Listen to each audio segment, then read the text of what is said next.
अस्सलाम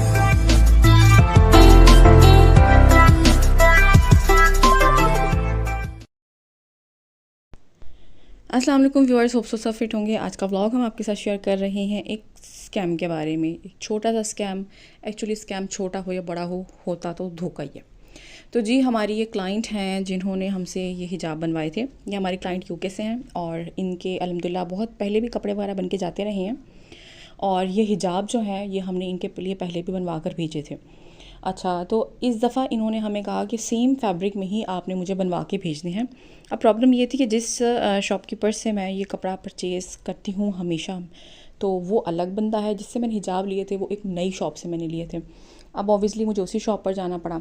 अच्छा, पहले कुछ मैंने शायद कपड़ा लिया था 4 से 5 गज़। इस दफ़ा मुझे 18 स्टॉलर्स थे वो, और उनके साथ जो नकाब होते हैं वो थे। उसके लिए तकरीबन मुझे 22 गज़ कपड़ा लेना था। अब मैंने इस बंदे से कहा है कि मुझे 22 गज़ कपड़ा लेना है। पहले जब इसने मुझे जो है वो 4-5 गज़ जो दिया था, वो इसने नॉर्मल जो मेजरिंग रॉड होती है जिनसे तमाम शॉपकीपर्स वगैरह कपड़ा हमें नाप कर देते हैं, वही वाली सब यूज़ करते हैं। इसने पहले उस तरह दिया था। अच्छा, इस दफ़ा इस बंदे ने क्या किया, एक 2 कीलें लगी हुई थी दीवार में, इसने एक कील से दूसरी कील पर कपड़ा लगाना शुरू किया है। इसका कहना था कि पूरा 1 गज़ है।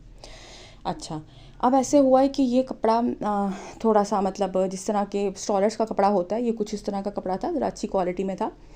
अब इस तरह से मतलब इसने उसको खींच कर कपड़े को मैयर करना शुरू किया है। इस तरीके से कोई भी नहीं खींचता। इवन हम अगर लॉन को भी खींचें या कॉटन को भी खींचें तो वो भी स्ट्रेच हो जाएगी। अगर हम 5 गज़ का लेते हैं तो वो यकीनन 4 गज़ निकलना है कपड़ा। और ये फैब्रिक था भी कुछ ऐसा कि थोड़ा सॉफ्ट भी था और मतलब फॉल भी इसकी अच्छी थी। तो अब इस बंदे ने, जब मैंने इसको कहा, मैंने कहा इस तरीके से तो कपड़ा नहीं होता जिस तरीके से आप इसको नाप रहे हैं, इस तरह तो कोई नहीं नापता। कहता नहीं, हम लोगों का फैक्ट्री का माल होता है तो हमारा जो है ना वो इस वक्त इसी तरह जाता है, हमारा अबाए बनते हैं, ये है वो है। अच्छा, इस बंदे की थी अबाए की शॉप। अब इसने जो एक कील से दूसरे कील पे कपड़ा लगा के खींच के उसको नापना शुरू किया है। तो 22 गज़ कपड़ा था और मैंने कहा फिर आप ऐसा करें कि मुझे इसको जो है वो निशान लगा के दें। अच्छा जी, स्टॉलर्स का कपड़ा और वो हिजाब वगैरह जो नकाब बनने थे उसके, वो लेकर मैं घर आ गई हूँ। अब घर आकर मैंने जो उसको देखा है कपड़े को, मैंने जो स्टॉलर्स जो तकरीबन 2.25 गज़ के आई थिंक क्लाइंट ने कहा था या 2.5 गज़ के कहा था, बहरहाल मैंने जब उनको अलग अलग करना शुरू किए हैं तो जी मेरा तो पूरा वो एक स्टॉलर गायब 2.5 गज़ का, यानी कि 2.5 गज़ कपड़ा मेरा इसमें कम निकला था। अब वो तो मुझे इतना शदीद गुस्सा आया। मैंने कहा इस बंदे को मैं पहले ही कह रही थी कि ये तरीका सही नहीं है, इस तरीके से नहीं होता। इवन मैंने इससे कपड़ा लेना भी नहीं था जिस तरीके से ये दे रहा था, लेकिन मसला ये था कि हमारी जो क्लाइंट हैं उन्होंने हमसे डिमांड की थी कि नहीं, उनको तो सेम फैब्रिक वही वाला चाहिए जो उनके पास पहले जा चुका है। और आप यकीन करें, वाइट का ये इशू होता है कि वाइट कपड़ा अगर आप कहीं लेने जाते हैं किसी दुकान पर, और अगर वो आपके सामने, जिस तरह बुटीक के काम वगैरह होते हैं, उसके लिए अगर आपके सामने वो 10 थान रखेंगे ना और आप हाथ लगा के देखेंगे, आपको थोड़ा थोड़ा डिफरेंस लगेगा।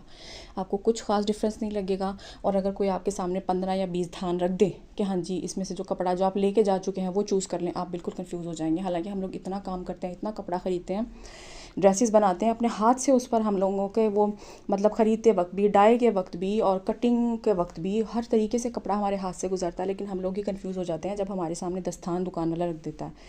तो कुछ ये वाली प्रॉब्लम थी, ये वाला कपड़ा मुझे कहीं और से मिला नहीं था। तो जी बहरहाल अब तो हो गया। नेक्स्ट टाइम जब खुदा न ख्वास्ता अगर जाना पड़ा है शॉप पे, तो मैंने बहरहाल इसी बात पे ही इसको ज़िद करनी है कि तरीके से जो मेजरिंग रॉड होती है जिस तरह सब करते हैं ना उस तरह करके दे। अच्छा जी, तो ये इनके स्टॉलर्स तैयार हो गए थे और हम लोगों ने पहले तो सिलेक्ट किए थे कलर जो उन्होंने हमें भेजे थे। वो तो खैर जो वीडियो का जो क्लिप था वो पीछे निकल चुका है, बात हमारी कुछ और चल रही थी। तो इस तरह से हम लोगों ने इनके डाई शाई करवाए हैं और उसके बाद हम लोगों ने इसको टेलर को दिया डाई करवाने के बाद। तो जी वीडियो कैसी लगी है ज़रूर कमेंट में बताइएगा और जी लाइक ज़रूर कीजिएगा, चैनल को सब्सक्राइब। अल्लाह हाफ़िज़।